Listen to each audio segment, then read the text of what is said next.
Penn State tight end Tyler Warren could be the perfect piece for Kellen Moore's offense. We got all that and a little bit of lagniappe for you on today's episode of Locked On Saints.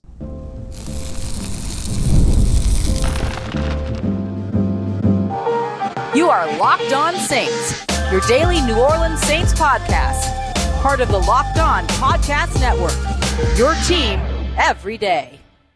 What is good, Who Dat Nation and Who Dat family? I am your host, your friend, Ross Jackson, New Orleans native, your New Orleans Saints expert and credentialed member of the media covering those New Orleans Saints as a Saints beat writer over at LouisianaSports.net and Saints analyst with WWL TV. And on today's episode of Locked On Saints, the New Orleans Saints continue to clearly have a criteria on their defensive coaching staff. We'll also take a look at Matthew Stafford's trade market with the Los Angeles Rams and how it helps the New Orleans Saints big time with a potential Carr move. We're going to lead everything off with Penn State tight end Tyler Warren, his name all over the place here in Indianapolis, especially when connected to the New Orleans Saints. He could be Kellen Moore's next big ace. We got that coming up for you on today's episode. We appreciate you very much, as always, for making us your first listen and for being an everydayer here on the show, which is a proud part of Locked On Podcast Network, your team every day. Penn State tight end Tyler Warren could be Kellen Moore's next big tight end piece, right? You look at where the success that he had with guys like Dalton Schultz. You saw the success that he had, of course, with Dallas Goedert. Now it sounds like Tyler Warren might be high on the list when it comes to New Orleans Saints potential picks at pick 9. And you can't help but see what the vision already would be with a guy like Tyler Warren in Kellen Moore's offense. Now, for me, I've always been a no tight ends in the first round, especially no tight ends in the top 10 kind of guy. But even though I'm that way, it doesn't mean that the New Orleans Saints aren't that way. It does, because I'm not that way, it doesn't mean that Kellen Moore is not that way. Maybe they do want to go for that. And certainly you could see the value in the player, regardless of where he's selected, regardless of draft pick or anything like that. You can see the value in the player. He's a talented guy that can move all around, can take snaps out of the slot. You can line him up out wide. You can line him up in line. He's a steady blocker. Good contributor out of the backfield as well. Somebody that has literally taken carries out of the backfield. I know a lot of people love to talk about him as kind of the next Taysom Hill in a way. I kind of go a little bit of a different direction. I look at him as a versatile piece for sure, but no need to try to turn him into a Taysom Hill. I'd like to see him be more of, and please forgive me for a large expectation here, but I'd like to see him be more of a Jimmy Graham. And I don't necessarily mean be Jimmy Graham, but the way that Jimmy Graham was utilized, in line, out wide, in the slot, used as a mismatch nightmare. That's what I would like to see Tyler Warren utilize as if the New Orleans Saints were to end up drafting him. Remember, Kellen Moore's big thing is finding out what a guy's superpower is and building off of that, leaning into that. Beyond that, adjusting his game plan every week to challenge the opposing defense, to go after what it is that the opposing defense might struggle with. A guy like Tyler Warren allows you to be able to do that because he is a mismatch that you can move around to create, or he's a player rather, that you can move around to create that mismatch. Let me give you some examples. Let's say that you're about to go up against a team that has a really small and not super physical slot receiver, slot corner, nickel corner. Well, take Tyler Warren, put him in the slot, let him run out of the slot, right? Let's say you're going up against a team that struggles with coverage in the middle of its defense, doesn't necessarily have the linebackers for coverage, things like that.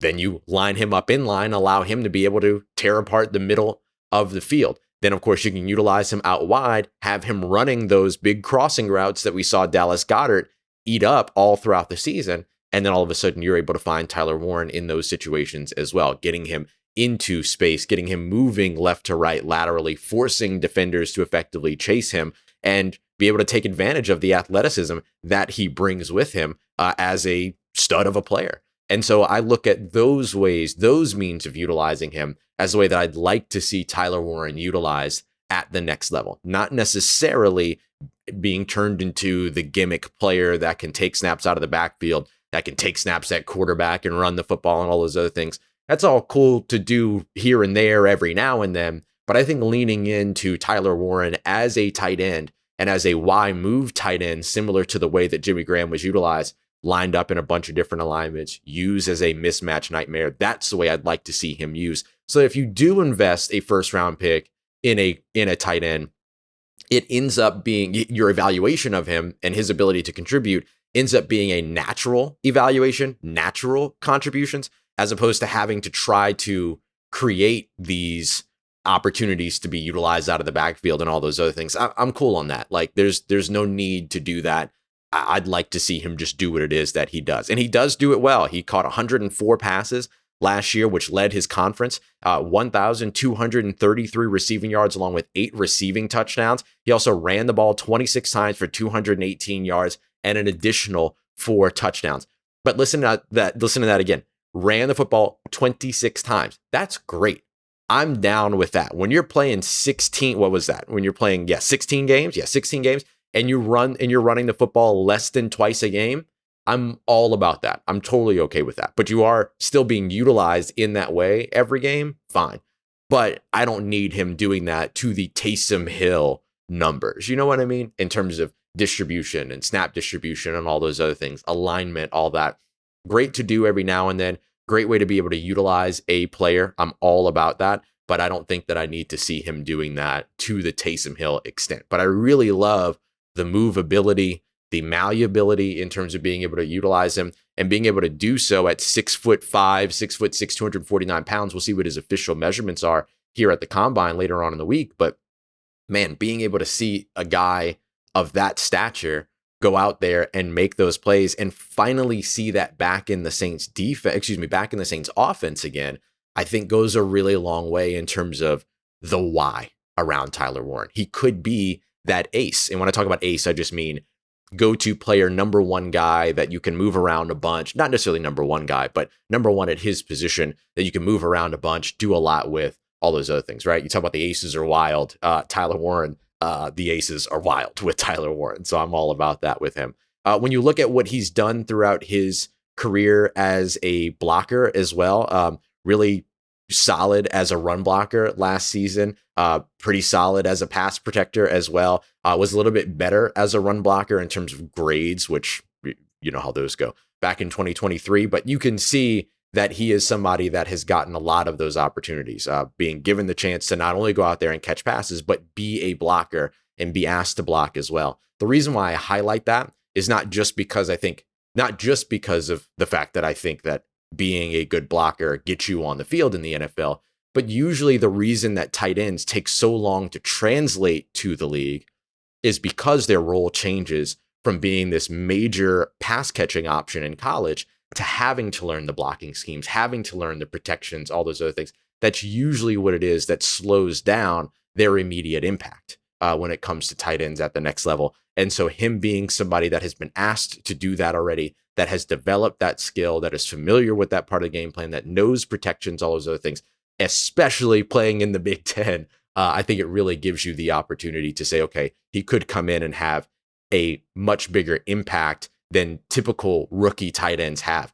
I want to be careful, but you know what I mean? Like Brock Bowers came in and immediately had an impact. Did it help their win-loss column? No. But did he have an impact? 100%. So that's where I think you could see a guy like Tyler Warren come in and maybe because of his movability, his ability to be able to be utilized as a mismatch in a bunch of different ways, maybe does impact your win-loss column in a way that tight ends typically don't. So even though I'm not usually a fan of tight ends in the first round, it doesn't mean that the Saints aren't, and it doesn't mean that if Kellen Moore has a really clear vision of what he could do with a guy like this, that he should avoid it. I think if you have a really clear vision, go and get your guy. That's all that matters in the draft at all times. Go and get your guy. And so if Tyler Warren is the guy, could be a lot of fun for Saints fans immediately beginning in 2025. Coming up next, New Orleans Saints still have a big question to answer when it comes to quarterback, but Matthew Stafford's trade market should give you some hope that if the Saints do decide to move on from Derek Carr, that there will be a market out there for a potential trade. We got that coming up for you next as we continue on with today's episode of Locked On Saints,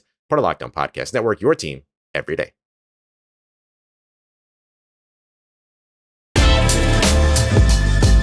All right, family, it sounds like all options are still on the table when it comes to the quarterback position for the New Orleans Saints, at least until we hear otherwise this week. But with the ongoing situation with the Los Angeles Rams, I think you're getting some good context for what a market could look like if the New Orleans Saints decide to try to trade Derek Carr. So if the New Orleans Saints are moving on from Derek Carr, which it still sounds like from the conversations that I've had here so far, it still sounds like kind of all options are on the table here.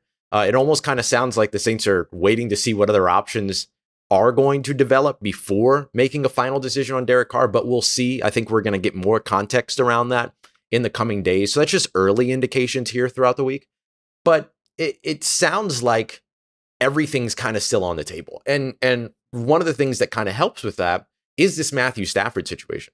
So what's going on with the Rams and Matthew Stafford is basically that there's the potential to work something out in terms of a deal, but the Rams are kind of saying, hey, go and test the market, see what you can get, and then come back to us. And so the way that they're doing that effectively is giving Matthew Stafford the opportunity to go and seek a trade. So they granted him permission to go and seek a trade. He goes out, finds, with his agent, potential landing spots. And in the conversation is the trade. And if you were to trade for my client, what would you be willing to do with him contract-wise? Guaranteed money, extensions, things like that. Then once they gather all that information from several teams, they can go back to the Rams and say, okay, this is what my market is. Are you willing to meet my market or not? And then if they're not, then either a trade so that the acquiring team doesn't have to fight with other teams during free agency, or a potential release would happen. But it's probably likely that they go to the market, or they go to all these trades, kind of talk to people, talk to teams, all this other stuff. How would you handle my client's contract situation if you were to trade for him? Take all that back to the Rams, and the Rams are probably going to be able to work something out. We'll see where things go there. But that has some relevance to the New Orleans Saints. And the reason why that has relevance to the New Orleans Saints is not because the Saints should go out and trade for Matthew Stafford, but because teams are lining up to talk to the Rams about Matthew Stafford, to talk to Matthew Stafford about himself.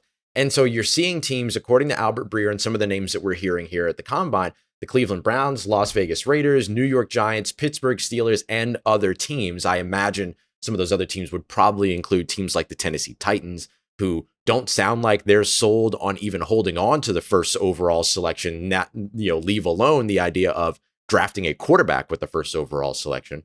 And then I imagine the Jets could potentially be in that number as well. But the reason why that's relevant is that, let's say they stir up this market for the veteran quarterback out there, and you have these 5 or 6 teams that are making it known that they're, willing to talk to the Rams about a trade for Matthew Stafford. Then Matthew Stafford and the Rams agree on a deal, some additional guaranteed money, things like that. And then now all those teams have shown, hey, we're open for business for a quarterback. I think this is really telling too, because some of these teams, the Las Vegas Raiders, the Cleveland Browns, and then the Tennessee Titans, like they all draft early in this year's draft. And so I think it's pretty telling about the vision of these quarterbacks and the thought of these quarterbacks as well. But I think the other piece of this for New Orleans is, oh, look, all of those teams are willing to talk trade for a quarterback. Well, if you don't get this Matthew Stafford deal, could I interest you in a Derek Carr? And in being able to dangle that out. I think that is a huge development for New Orleans, and a huge development in the right direction should they decide to move on from him. Now, just as a reminder, any and all Derek Carr trade conversation has to also include the additional context that, first of all, the Saints would have to want to move him, right? You'd have to be in a situation where you have another option at quarterback that you'd rather go with or get a look at during 2025. You'd also have to admit that 2025 is not necessarily about winning the most games possible, necessarily, right? You are going to go into 2025 instead trying to learn more about your quarterback position, learn more about the young quarterbacks in your building, invest in a quarterback potentially, whether it be via free agency or later on in the draft, all those things. You have to be willing to kind of be okay with that, right? I think there's a lot of people that go out there and they say, well, trading Derek Carr doesn't make any sense, or moving on for Derek Carr doesn't make any sense because he's the best quarterback on the roster and he's the one that's going to win them games. If you go to this other quarterback, you might not win as many games. And I think a lot of other Saints fans are going, yeah, that's the point. Like everybody kind of has like a different expectation for 2025. And so for the team, you have to make the decision. Are you going into 2025 trying to win as many games possible? Or are you going into 2025 trying to compete while getting an evaluation on your young guys, right? In terms of figuring out what your future is. And if it's the latter, then you can move on from Derek Carr. If it's the former, then you're probably going to keep Derek Carr. Like if you're an NFL team and you're thinking that way, you're probably going to hold on to the starting quarterback. So there's that piece. And then the last thing that I think is really that you have to always provide context for is that Derek Carr has a no trade clause. This has to be reminded, or this has to be remembered anytime that we have any of these conversations. Because if you're not sending him to a situation that he wants to be a part of, he has no reason to go. He doesn't owe you anything if you're the New Orleans Saints. He owes you no favors. You brought him in and you gave him that contract and you worked that out with his representation, got the no trade clause in there, got the guarantees in there, got this new set of guarantees that's ready to trigger in 2025, the third day of the league year on March 14th. Like you gave him all that. That's on you as a team. Like he doesn't owe you anything. He doesn't have to give that money back. He doesn't have to say, I'll take less of it. He owes no one anything when it comes to all that. And so unless you're going to send him to a situation that works for him, he has no reason to waive that no trade clause. Now, the other piece is the extra context to that as well, or the other take around that is, does he want to be a part of a team that effectively says, hey, we want to get a look at other options, right? We don't necessarily want to move forward with you. We thank you for your time here over the course of the past couple of years. You're not the quarterback of the future for us. We're going to invest in what our potential future might look like. And then for him as a quarterback, he might say, well, then I don't want to be here, right? It was one of the kind of bigger things that's being overlooked a little bit here at the Combine was Terry Fontenot, former New Orleans Saints front office member, now with the Atlanta Falcons, talking about how, not really sure that they're going to move on from Kirk Cousins and that Kirk Cousins might just be a very expensive backup for them. I mean, you can do that when you have a potential starting quarterback that's on a rookie contract, I guess. And the Saints could have that as an option as well if they wanted to restructure Derek Carr and make him a backup. But I don't think that you want to go down that route. You know what I mean? And that's probably where you're going to get trade requests and all this stuff. And once you restructure them, then you're in trouble, right? Because if you restructure them and then trade them, you're just flushing all that money down the toilet. It's all advancing. Like it becomes a whole problem. And so it's an interesting conundrum of trying to balance the how do you keep them? How do you not keep them? How do you trade them? How do you not trade them? How do you release them? How do you not release them? Kind of balancing all that. But I do think that with this news around the interest around Matthew Stafford, which I'll be honest is more than I thought there would be, it's pretty good news in terms of the landscape of the trade market if the Saints were to decide to go that way, and helps to kind of keep every possibility on the table for how they want to manage their team, that position at quarterback, and their future. All right, coming up next, the New Orleans Saints have a clear criteria on their defensive coaching staff, and it's all about collegiate experience. We got that coming up for you next as we continue on with today's episode of Locked On Saints, part of Locked On Podcast Network, your team every day. Today's episode of Locked On Saints is brought to you by our friends over at FanDuel, America's #1 sportsbook and our official sports betting partners here on the Locked On Podcast Network. The best place to go to place all of your bets, whether you're jumping in on money lines, straight up bets, same game parlays, maybe prop bets as well, individual player props. You can get into all that and much more over at FanDuel. One of my favorite things you can do over at FanDuel, though, is that even if you miss the tip of an NBA game, you can still get in on that game via their live betting. And right now over at FanDuel, it's even better for new customers who can get $150 in bonus bets. All you have to do is win your first $5 bet at FanDuel.com. That's FanDuel.com for your chance at $150 in bonus bets. Put your first $5 down on a heavy favorite. Like tonight, you have the Indiana Pacers, who are 10-point favorites over the Toronto Raptors. Put $5 down there as your first bet, and then bang, you could walk away with $150 in bonus bets. That's with FanDuel, where you can make every moment more, the official sports betting partner of the NBA. Let's get it, Who Dat Nation. Over on the offensive coaching staff, the New Orleans Saints criteria felt like it was all about connections with Kellen Moore. Over on the defensive coaching staff, as defensive coordinator Brandon Staley begins to build his coaching staff, it's feeling like the criteria is all about collegiate experience. I want to dive into why that makes sense and who the New Orleans Saints have hired so far. So we knew already, as we discussed in yesterday's episode, the hire of, I think, the Saints' first defensive passing game coordinator, at least the first one in my memory, in Terry Joseph, cousin of Vance Joseph, native New Orleanian, Archbishop Shaw grad, who had this long coaching career in college. He gets his first NFL coaching job as the Saints defensive pass game coordinator. And then on Tuesday, it breaks that the Saints are also hiring a new linebackers coach in former Cal defensive coordinator Peter Sirmon, Sirmon, just so that you know. Both of these hires are really interesting because both of these guys are getting their first ever NFL job.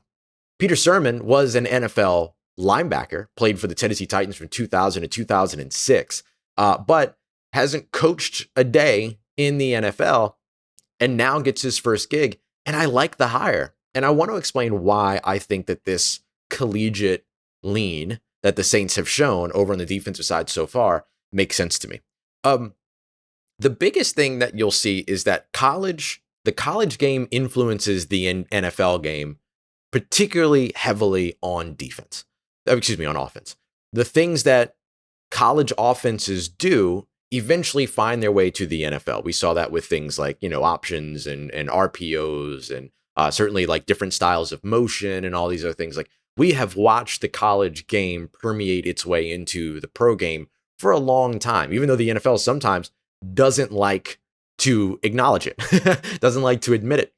And so I think that when you see that the offenses in the NFL are taking more and more and more from the college offenses. And that happens because a variety of reasons. College coaches moving into the NFL, think Cliff Kingsbury, for instance.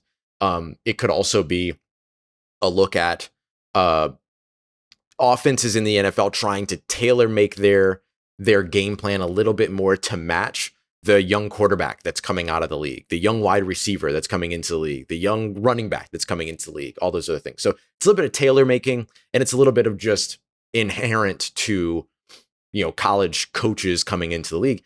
And so because of that, that drives shift on the defensive side.